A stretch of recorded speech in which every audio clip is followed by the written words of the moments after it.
Students, how are you everyone? I think all you okay.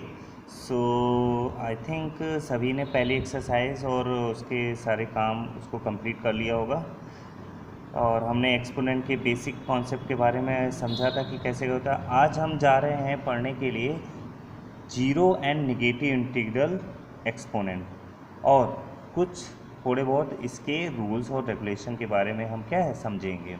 So here पहला है हमारा zero and negative integral exponent. अब ये होता क्या है कि मान लीजिए A upon B, let A upon B any non zero rational number. ठीक है, अगर ए अपॉन बी हमारा कोई रेशनल नंबर है और एन कोई एक पॉजिटिव इंटीजर है, सो हम क्या देखेंगे पहले रूल में कि अगर किसी भी रेशनल नंबर या कोई भी नंबर की अगर पावर जीरो है, क्या पावर है जीरो है, तो उसकी वैल्यू हमेशा क्या होती है वन होती है। ये हमेशा याद रखिए। जैसे एग्जांपल में 2/3 की पावर जीरो है तो हमेशा वैल्यू क्या होगी वन होगी।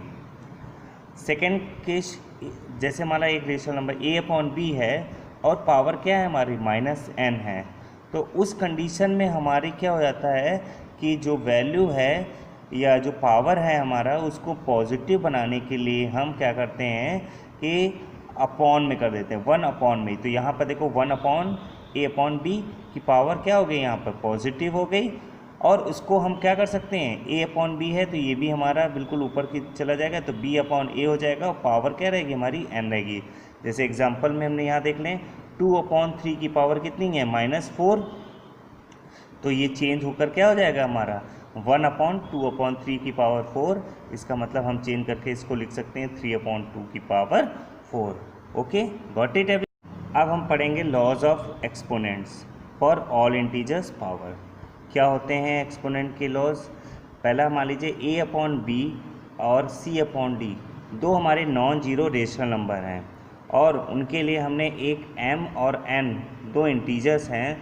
तो पहला रूल के अकॉर्डिंग a/b की पावर m मल्टीप्लाई a/b की पावर n, दोनों में देखो क्या है, क्या चीज़ आ रही है सेम, बेस सेम है हमारा, तो इस कंडीशन में हमारी पावर्स क्या हो जाती हैं ऐड हो जाती हैं। तो सेम बेस पे पावर क्या हो जाती है हमारी ऐड हो जाती हैं। एग्जांपल में जैसे 2/3 की पावर -4 एंड मल्टीप्लाई 2/3 की पावर 6, तो यहाँ पर देखो सेम बेस है तो पावर ऐड हो जाएंगी, -4 + 6, माइनस प्लस माइनस, साइन क्या आएगा हमारा, जो नंबर बड़ा है उसका साइन आएगा। तो यहाँ पे 6 बड़ा है, 6 के साथ में प्लस साइन है तो पावर कैसी हो जाएगी पॉजिटिव हो जाएगी। ओके, गॉट इट, ये पहला रूल था। अब आ जाते हैं हम सेकंड रूल पे।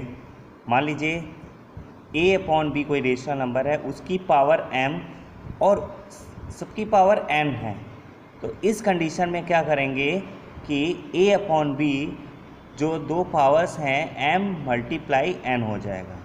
ठीक है, हमें पावर्स क्या हो जाएंगी उस समय मल्टीप्लाई हो जाएंगी। जैसे एग्जांपल में 2/3 की पावर -4 की पावर -3 है, तो जो यहाँ पर पावर्स हैं दोनों क्या हो जाएंगे मल्टीप्लाई हो जाएंगे। तो यहाँ पर 4 × 3 कितना हो गया -12। अब यहाँ पे हम अपना एक कंडीशन लगा देंगे रेसिप्रोकल वाला।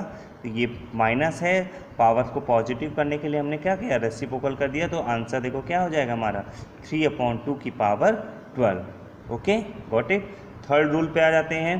थर्ड रूल है हमारा, मान लीजिए दो रेशनल नंबर हैं a/b और c/d। a/b की पावर m मल्टीप्लाई c/d, जब बेस डिफरेंट हो बट पावर एक हो तो उन दोनों नंबर्स को हम क्या है मल्टीप्लाई कर देते हैं और पावर क्या हो जाता है एक जैसी हो जाती है। जैसे एग्जांपल में यहाँ पर 2/3 की पावर क्या है हमारी 4 है और मल्टीप्लाई 3/6 की पावर 4, बेस दोनों डिफरेंट हैं, 2/3 है यहाँ पर 3/6 है, दोनों अलग अलग हैं बट पावर्स हमारी एक जैसी हैं, तो दोनों को हमने क्या करा 2/3 मल्टीप्लाई 3/6 की होल पावर क्या कर दी 4 कर दी। अब यहाँ पर हमने क्या करा है इंटरनली, यहाँ पर अगर कैलकुलेशन हो रही है तो हम उसको क्या है अपोजिट साइड से काट पीट सकते हैं। यहाँ पर तो देखो हमने 2 से इसको डिवाइड किया, 3 टाइम्स किया, 3 से ये 3 और ये 3 कट गया, यहाँ पर बचा 3, 1/3 की पावर क्या हो जाएगा 4 हो गया। नेक्स्ट रूल है 4th नंबर, सेम बेस है, सेम बेस दोनों, और डिवाइड में अगर दोनों सेम बेस हैं तो उस कंडीशन में पावर्स क्या हो जाती हैं, सब्ट्रैक्ट हो जाती हैं। फॉर एग्जांपल 2/3 की पावर 4 है डिवाइड बाई 2/3 की पावर 6, तो इस कंडीशन में देखो दोनों बेस क्या है हमारे सेम है, पावर सब्ट्रैक्ट हो जाएंगे। 4 - 6 मतलब पावर कितना हो जाएगा, माइनस आ गया, -2। अब हमें इसको पॉजिटिव में कन्वर्ट करना है तो हम इसको क्या कर देंगे, रेसिप्रोकल कर देंगे। 2/3 है तो 3/2 और पावर हमारी चेंज हो जाएगी किस में, 2। नेक्स्ट टॉपिक पे आ जाते हैं, expressing very small number in standard form and scientific notation using exponent. Exponent का यूज़ करके हमें उस स्टैंडर्ड फॉर्म में कन्वर्ट करना और साइंटिफिक नोटेशन। ऑलरेडी आपने 7th में पढ़ रखा था तो इसलिए आपको डिफिकल्ट नहीं होगी। A number is said to be in the scientific notation if it is expressed as a product of a number between 1 and 10 and integral power of 10। मतलब यानी कि हम जो भी नंबर है उसके प्रोडक्ट को किस में 1 और 10 के बीच में कन्वर्ट करते हैं और उनकी पावर्स किस में आ जाती है, 10 के रूप में, 10s के पावर के रूप में होती है। जैसे मान लीजिए एग्जांपल देख लेते हैं, यहाँ पर 4,26,000 है, तो अब इसको हमें क्या कन्वर्ट करना है एक्सपोनेंट में। तो देखो ये पावर्स क्या हो जाएगी, 10 की पावर है, ठीक है, और यहाँ 10 की पावर में चेंज करके यहाँ पर हमने क्या कर दिया, पावर यहाँ पर चेंज हो गया, 5 आ गया। ये कैसा हो गया, हमारा साइंटिफिक नोटेशन हो गया। तो ये हमारा क्या कहला रहा है, नंबर लिया हमने किस में, 1 से 10 के बीच में लिया, मगर मोस्टली हम क्या है 10 में ही लेते हैं। 10 की पावर कितना हो गया 5, क्योंकि 1 2 3 4 5 सबसे लास्ट में जाते हैं, तो यहाँ पर डेसिमल लगा दिया। सेम ऐसे ही जैसे 0.00005 है, हमने क्या किया, यहाँ पर ये चेंज कर दिया, यहाँ पर वैल्यू, यहाँ पर हमारे 5 जीरोज़ हो गए, इनको कन्वर्ट कर दिया 10 की पावर 5, और ये कन्वर्ट हो गया हमारा क्या साइंटिफिक नोटेशन में, 5 × 10⁻⁻⁵। Okay, got it everyone. Hello students, अब हम यहाँ पे एक्सरसाइज के कुछ एग्जांपल्स देख लेते हैं। जैसे मान लीजिए जैसे यहाँ पर हमारे सॉल्व एग्जांपल्स हैं, यहाँ पर देखो दोनों सेम बेस हैं तो पावर्स क्या हो रही हैं हमारी, ऐड हो गई, 3 + -5 -2 हो गया, और यहाँ पर इन्होंने क्या रेसिप्रोकल कर दिया। ऐसे ही 3 वाले कंडीशन में भी सेम वैसे ही आ जाएगा हमारा, ठीक है। अनदर एक क्वेश्चन एग्जांपल में आ जाते हैं, यहाँ पर सेम बेस है, पावर सब्ट्रैक्ट हो जाएंगी। अब देखो यहाँ पे ये माइनस है, ये ऑलरेडी माइनस है, तो माइनस इंटू माइनस प्लस हो जाएगा, तो 4 + 3 7 हो जाएगा। ओके, और एग्जांपल देख लेते हैं, -5 की पावर -5/9 की पावर -6, सेम बेस है, यहाँ पर पावर्स देखो यहाँ सब्ट्रैक्ट हो रही है, बट माइनस माइनस हमारा क्या है रूल के अकॉर्डिंग -11, रेसिप्रोकल कर दिया 9/-5 की पावर 11। यही हमारा थर्ड रूल है, सेम बेस है, पावर मल्टीप्लाई हो जाएंगी, तो हमारा आउटपुट कितना आ रहा है 12 आ गया, ठीक है। तो ये सारे एग्जांपल्स भी आप क्या करेंगे, इनको लगाएंगे, ठीक है।